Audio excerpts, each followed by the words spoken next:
The roots of violence are not unknown.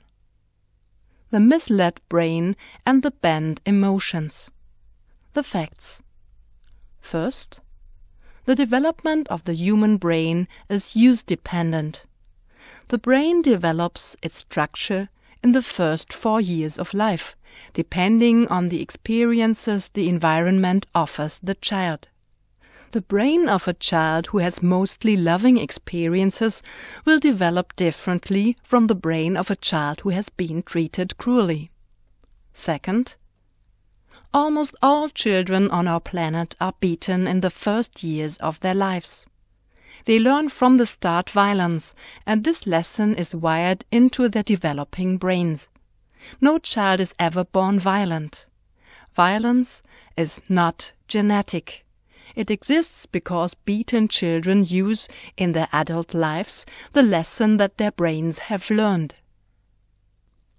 Third, as beaten children are not allowed to defend themselves, they must suppress their anger and rage against their parents, who have humiliated them, killed their inborn empathy, and insulted their dignity. They will take out this rage later, as adults, on scapegoats, mostly on their own children. Deprived of empathy, some of them will direct their anger against themselves, in eating disorders, drug addiction, depression, etc., or against other adults, in wars, terrorism, delinquency, etc. Questions and answers. Question. Parents beat their children without a second thought, to make them obedient. Nobody, except a very small minority, protests against this dangerous habit.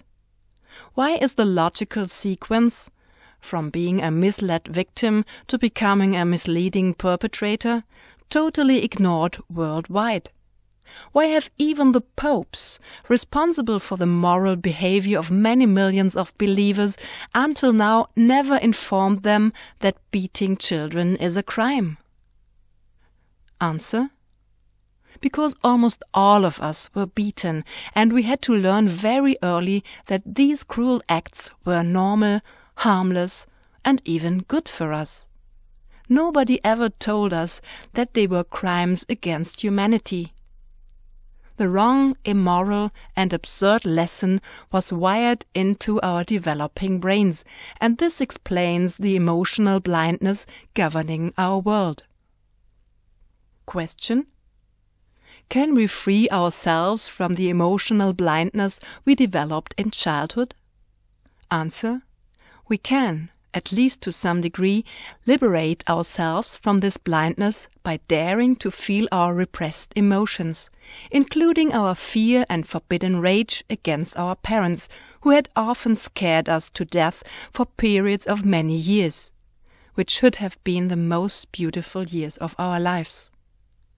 We can't retrieve those years, but thanks to facing our truth, we can transform ourselves from the children who still live in us full of fear and denial into responsible, well-informed adults who regain their empathy, so early stolen from them.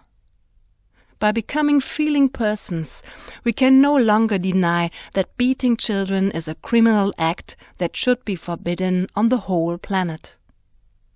Conclusion. Caring for the emotional needs of our children means more than giving them a happy childhood. It means to enable the brains of the future adults to function in a healthy, rational way, free from perversion and madness. Being forced to learn in childhood that hitting children is a blessing for them is a most absurd, confusing lesson, one with the most dangerous consequences. This lesson as such, together with being cut off from the true emotions, creates the roots of violence.